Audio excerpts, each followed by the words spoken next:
Hi guys! Welcome to another double Once Upon a Time review because I did the same thing again and waited and watched 2 episodes at once. Today I'm going to be reviewing episode 6:16, Mother's Little Helper, and 6:17, Awake. So 6:17 was obviously focused primarily on the relationship between Gideon and the Black Fairy. I really enjoyed this episode and I really enjoyed getting to see the kind of background story of Gideon when he was raised by the Black Fairy. I think that they'd raised a lot of interesting questions about what his childhood was like in some of the previous episodes, with the conversations between himself and Rumpel and conversations that Rumpel had with Belle and with other people about the Black Fairy. You knew that it was going to be traumatic, but actually getting to see what she did to him and did to the other people that she had trapped there was pretty awful. I had said in one of my previous videos that I thought that Jamie Murray, who plays the Black Fairy, was going to do a really good job with it because she's played a villain in the past who I have loathed.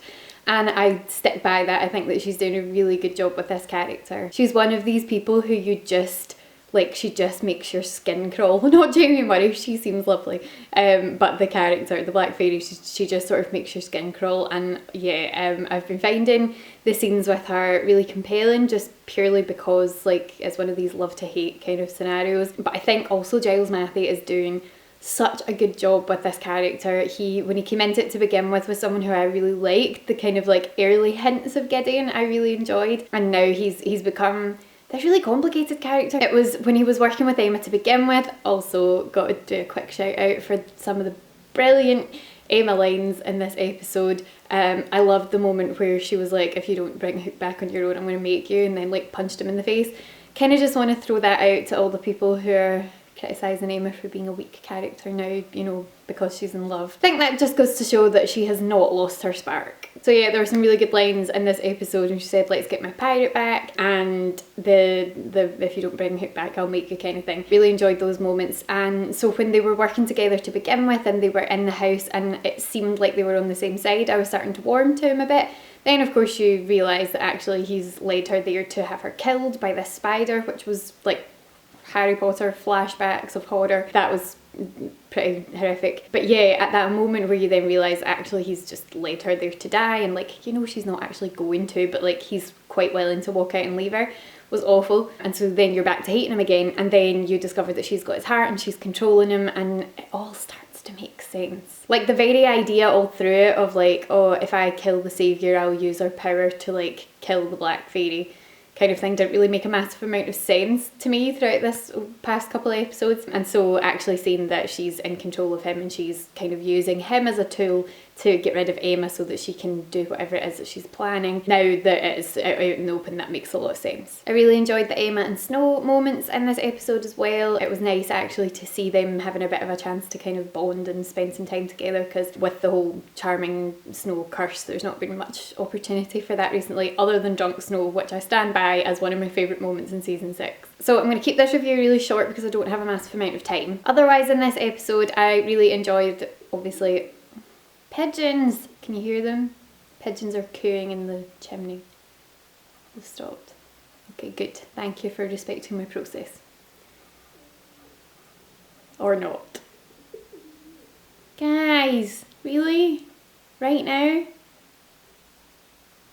Okay. So otherwise in this episode I really enjoyed the Hook scenes. Obviously I'm always going to enjoy any scenes that Kelly Jones is a part of, but I really enjoyed the moments of him kind of tricking Blackbeard and seeing them sort of back together, but you know what I mean. And I just loved the kind of flashback to when he gave up the Jolly Roger for Emma before, and the fact that this was kind of paralleling that, and Blackbeard sort of saying, oh, the same women as last time, and he's saying yes. And it's just really lovely. So I enjoyed that, and then I really enjoyed the fact that we got to go back to Neverland, because I just have such fond memories. That sounds bad because Neverland was a horrifying place, but I have really fond memories of season 3. I loved season 3, and the Neverland stuff I thought was fantastic. So even though it was only Kelly and himself being back there, the rest of the gang weren't with him, I did enjoy the fact that we got to go back there. Seeing the kind of aftermath of Neverland without Pan was interesting, and then meeting Tiger Lily, which I will go on to in the next episode review. So yeah, moving on to the next episode, episode 17, Awake. I loved, I'm sure you can know why, there were many reasons for me to love this episode, but I just thought it was so cute. So obviously at this point we've still got Hook in Neverland, and he's working with Tiger Lily to try and get this magical wand thing to Emma. I loved that moment where Hook's talking about the fact that the woman that he loves is separated from her and that she's in danger, and Tiger Lily's sort of like, oh, like Captain Hook fell in love, and he's like, hell yeah, I fell in love. Let's not like mess around here, I need to get back to the woman of my dreams. And then a little bit later she's talking about, there's this woman, she's the saviour, and he's like, we're talking about the same woman, and she says, oh, you fell in love with the saviour? Oh, he said yes. It was so cute. I'm such a massive fangirl. It's almost verges on embarrassing, or like who am I kidding? It's completely embarrassing, but it's fine. You guys are here, that means that you feel just as excited about it as I do. Possibly. So it's fine. Anyway, really enjoyed that. I loved the Tiger Lily. I really liked Tiger Lily. I thought that she was good, and I know she's coming back for one other episode, I think. Is it the next one? I don't think it's the next one. I think it's the one after that. So I'm not sure in what capacity we're going to see her, if it might be a flashback or what, but I'm looking forward to seeing a little bit more of her. Meanwhile in Storybrooke, this episode was obviously primarily focused on breaking the curse and getting Snow and Charming back together, which is what we've been waiting for far too long. This curse scenario has been going on for far too long. I need more Josh and Jenny scenes together if they're not going to be back for season 7, if season 7's going ahead. I need a little bit more snowing screen time before the end of the season. So I thought it was interesting in this episode that we were finding out that actually at one point in the past, Snow and Charming had kind of woken up from the first curse and realised, like with the pixie dust petals or whatever, they'd woken up and realised who each other were, and they'd got to see Emma and had the opportunity that they could possibly have just abandoned Storybrooke and gone to get Emma. I've read an interview with Jenny, or not an actual full interview, but just like her answering one question where someone had asked her about that, and she kind of said like as a mother, like she found it really sort of hard to get her head around that kind of idea of sacrificing that time with your child for, you know, everyone else in the town. But that's just what Snow and Charming do. They hope for the best and try and do the best by everyone, and it, you know, it was sad that it was nice that they got to see what she looked like and whatever, but it was kind of a sad moment because they just had to kind of return to not knowing who they were, which I thought was a shame. But I thought that was kind of an interesting way of kind of demonstrating what they gave up for everyone else in Storybrooke, so that at the end of the episode you could see why everyone else kind of took the risk with the curse for them. So proposal round 2, loved it.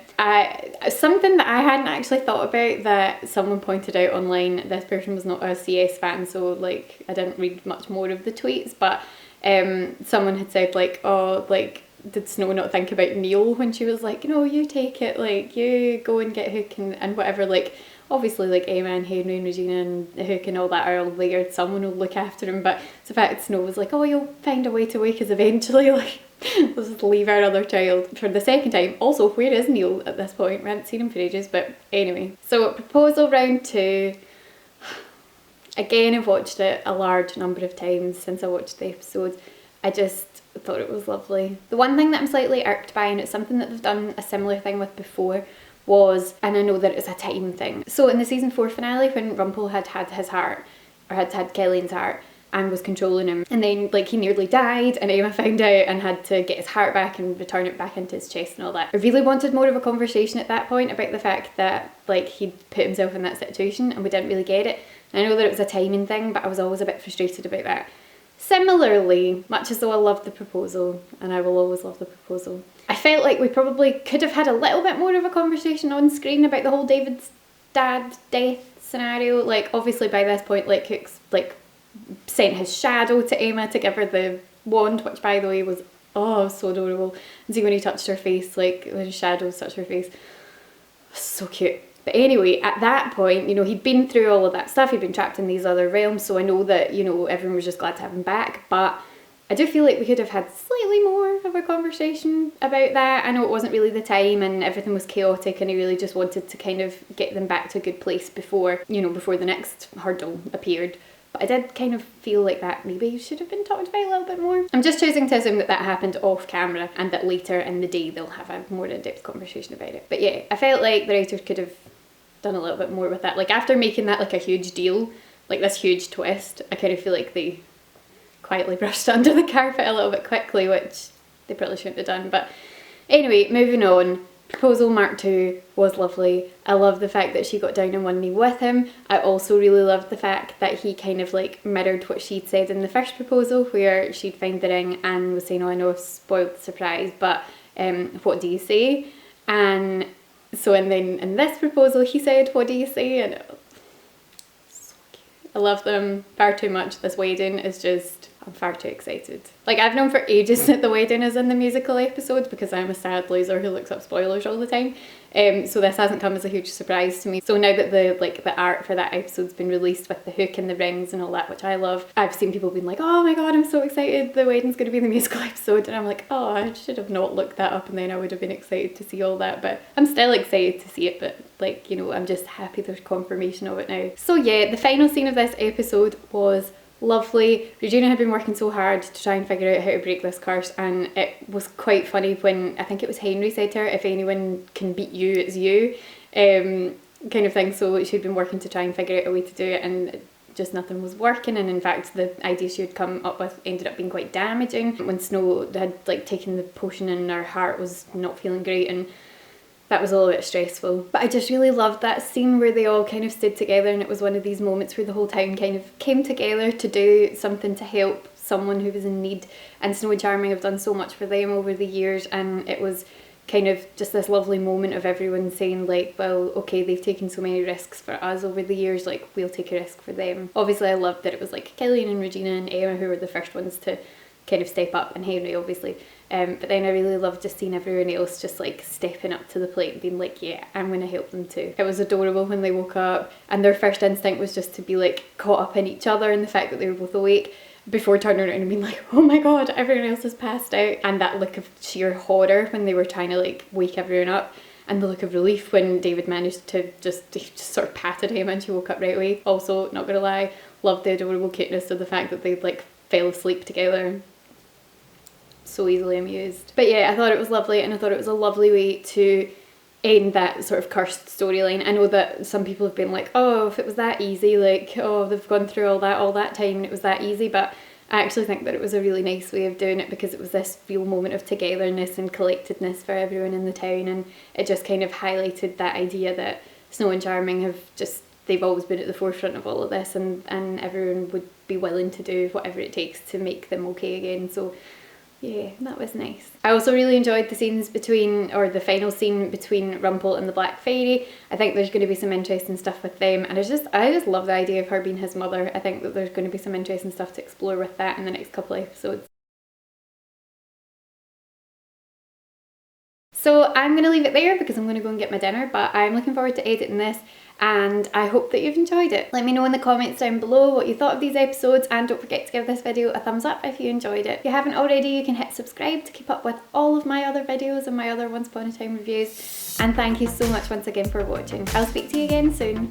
Bye!